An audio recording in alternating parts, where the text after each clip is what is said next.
जी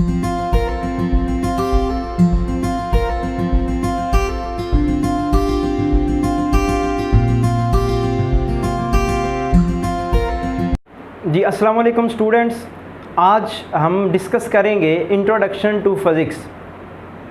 तकरीबन 20 अरब साल पहले यूनिवर्स ने एक्सपैंड करना शुरू किया और तकरीबन 4.5 बिलियन ईयर्स अगो अर्थ वजूद में आई।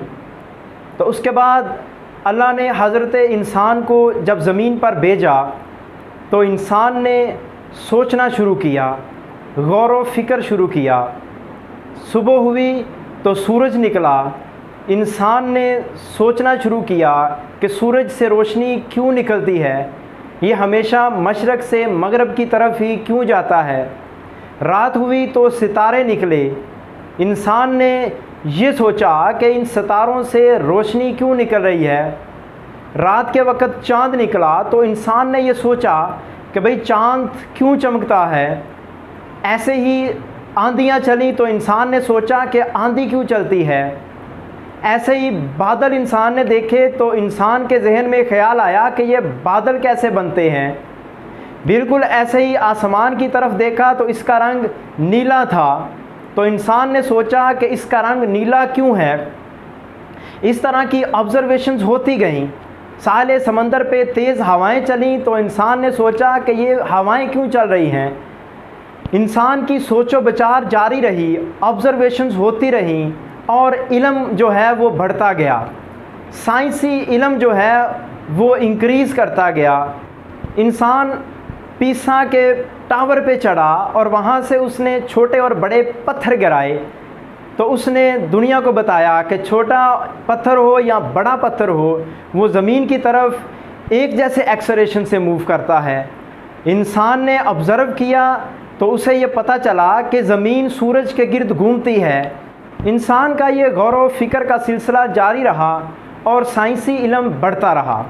18वीं सदी से पहले, बिफ़ोर 18th सेंचुरी, साइंसी इल्म कम था तो उसको नाम दिया गया नेचुरल फ़िलॉसफ़ी का। लेकिन 18वीं सदी के बाद साइंसी इल्म जब बहुत ज़्यादा हो गया तो फिर इसके दो हिस्से कर दिए गए। एक का नाम रख दिया गया फ़िज़िकल साइंसेस और दूसरे का नाम रख दिया गया बायोलॉजिकल साइंसेस। जो इल्म नॉन लिविंग थिंग्स के बारे में था उसको नाम दिया गया फ़िज़िकल साइंसेस का,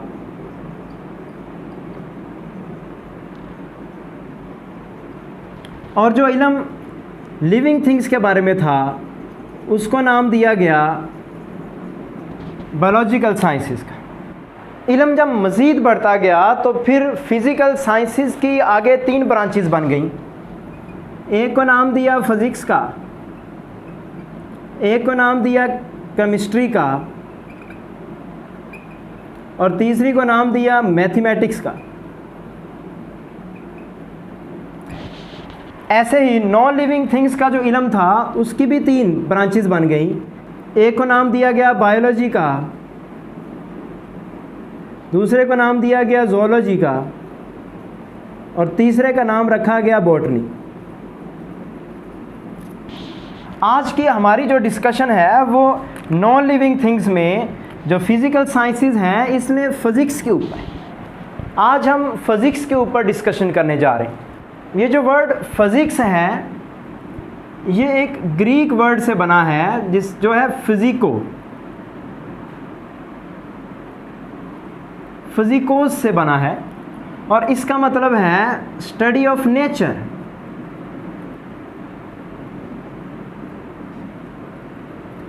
तो फ़िज़िक्स जो है एक्चुअली नेचर की स्टडी है और हम इसको डिफ़ाइन करते हैं कि ये ब्रांच ऑफ साइंस है which deals with the study of number 1 matter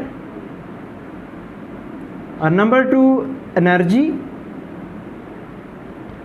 और number 3 relationship between matter and energy. अब मैटर क्या है? तो बेटा मैटर जो है anything having mass and volume। हर वो चीज़ जिसका मैस होता है और वॉल्यूम होता है उसको हम कहते हैं मैटर। और मैटर की 4 स्टेट्स हैं, सॉलिड्स, लिक्विड, गैस और चौथी है प्लाज्मा। चारों स्टेट्स में एग्जिस्ट करता है। तो हम जब फिजिक्स पढ़ रहे होंगे तो एक्चुअली हम या तो सॉलिड्स को डिस्कस कर रहे होंगे, या लिक्विड्स की बात कर रहे होंगे, या गैसेस की बात कर रहे होंगे, या प्लाज्मा की बात कर रहे होंगे। ऐसे ही दूसरी जो चीज़ है एनर्जी, एनर्जी हम कहते हैं ability to do work.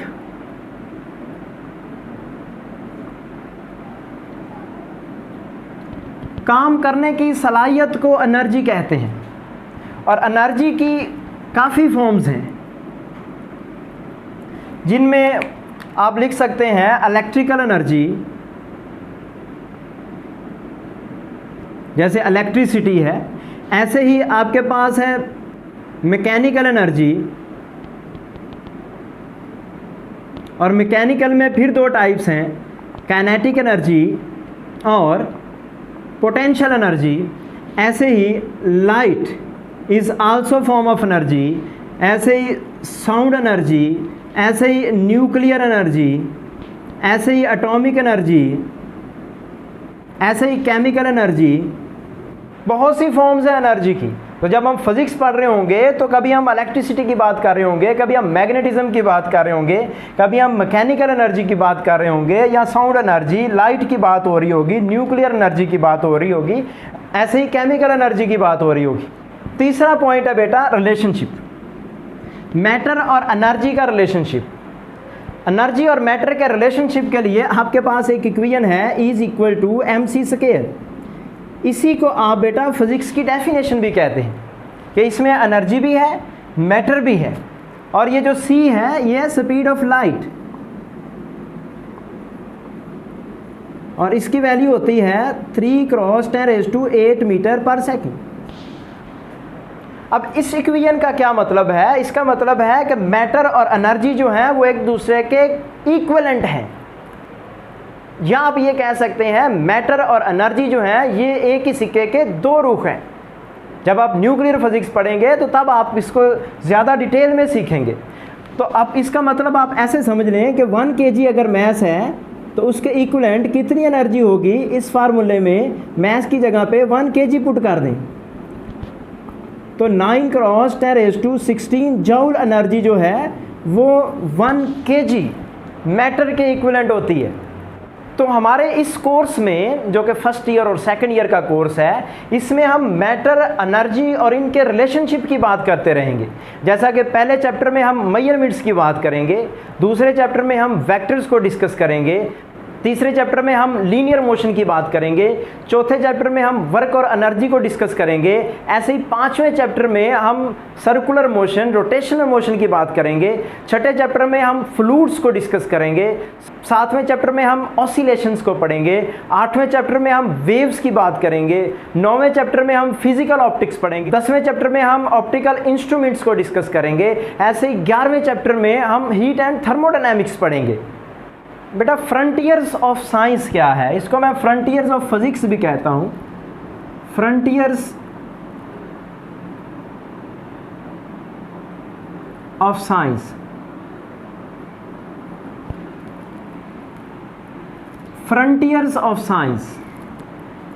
Science के 3 मैदान हैं रिसर्च के। ऑब्जेक्ट्स को उनके साइज़ के बेस पे 3 हिस्सों में डिवाइड किया गया है। एक को नाम हम देते हैं world of extremely small objects, जिसको मैं स्मॉल बॉडीज़ कह देता हूँ। दूसरे का नाम है world of extremely large objects, large bodies मैं कह देता हूँ। ऐसे ही तीसरा है जिसको कहते हैं world of middle size objects, इनको मैं मिडल बॉडीज़ कह देता हूँ। इन तीनों फ्रंटियर्स की रेंज है। रेंज आपने याद रखनी है बेटा, रेंज। स्मॉल बॉडीज़ के लिए रेंज क्या है? ये एटम से लेकर फोटोन तक। आपको पता है फोटोन का रेस्ट मास 0 होता है, तो एटम से कम साइज़ की जितनी भी चीज़ें हैं उसको स्मॉल बॉडीज़ या world of extremely small objects में रखा गया है। इसमें इलेक्ट्रॉन्स आ जाते हैं, प्रोटॉन्स आ जाते हैं, ऐसे ही न्यूट्रॉन्स, मीजॉन्स और इस तरह की चीज़ें। और दूसरा है world of extremely large bodies. Extremely large bodies की जो रेंज है वो स्टार से लेकर गैलेक्सी तक है। इसमें स्टार्स का इल्म है, एस्ट्रोफिजिक्स से रिलेटेड है। ऐसे ही तीसरा है world of middle sized objects, middle bodies, इनको हम वर्ल्ड ऑफ कॉम्प्लेक्स बॉडीज़ भी कहते हैं। और इसमें एक मॉलिक्यूल से लेकर अर्थ तक के साइज के जितनी भी चीज़ें हैं उनकी स्टडी को हमने मिडल साइज बॉडी में रखा है। अब फिज़िक्स जो है किन एरियाज़ को डिस्कस करती है इसकी हम बात करते हैं। Areas of physics.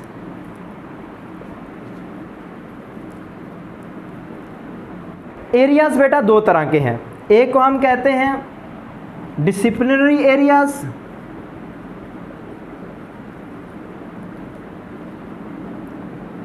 और दूसरे को हम कहते हैं इंटरडिसिप्लिनरी एरियाज़।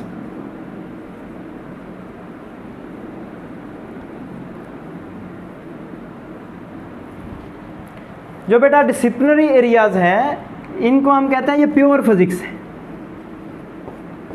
और इंटरडिसिप्लिनरी जो है ये इम्प्योर है। इसमें दूसरी जो साइंसेज हैं वो भी शामिल है। फॉर एग्जांपल इंटरडिसिप्लिनरी में आप लिख सकते हैं एस्ट्रोफिजिक्स,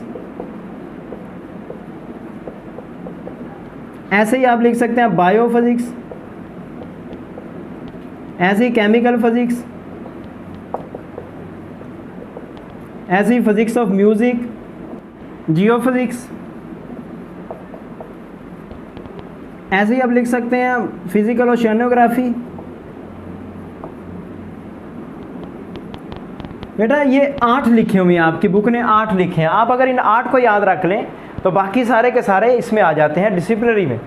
फॉर एग्जांपल प्योर जो फिज़िक्स है इसमें कौन कौन से शामिल हैं? मैकेनिक्स, ऐसे ही जनरल रिलेटिविटी,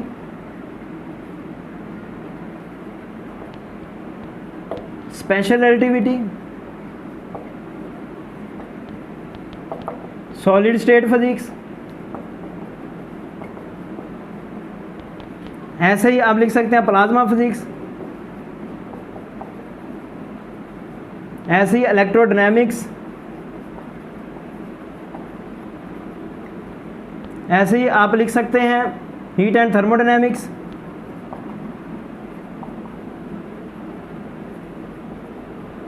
ये सारी की सारी जो हैं और भी बहुत सारी हैं, ये प्योर फिज़िक्स में आती। तो एरियाज़ ऑफ फिज़िक्स को आपने इस तरह से याद रखना है कि ये प्योर फिज़िक्स के लिए है और ये इम्प्योर फिज़िक्स। अब एक और पॉइंट है इन्वेस्टिगेशंस अंडर फिज़िक्स।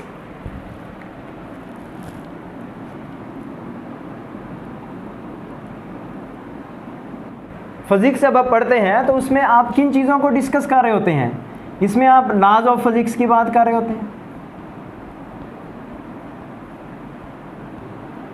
या आप interaction of electromagnetic radiations with matter, ऐसे ही आप फोर्सेस की बात कर रहे होते हैं, फोर्सेस बिटवीन पार्टिकल्स। इसमें electrical forces, magnetic forces, gravitational force आ गई, न्यूक्लियर फोर्स आ गई, ऐसी कोहेसिव फोर्सेस हैं, एडहेसिव फोर्सेस हैं, हर तरह की फोर्सेस की आप बात कर रहे होते हैं। ऐसे ही आप structure of space and time इसको डिस्कस करते हैं।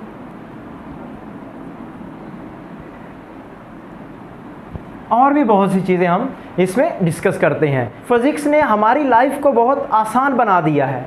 इंसान ने इस फिज़िक्स के असूलों के तहत इंफॉर्मेशन टेक्नोलॉजी में बहुत महारत हासिल कर ली और इंसान ने कंप्यूटर बना लिया। और कंप्यूटर में जो चिप यूज़ होती है वो बनी होती है सिलिकॉन से, और सिलिकॉन जो सेमीकंडक्टर है ये कहाँ से हासिल होता है? सैंड से, रेत से।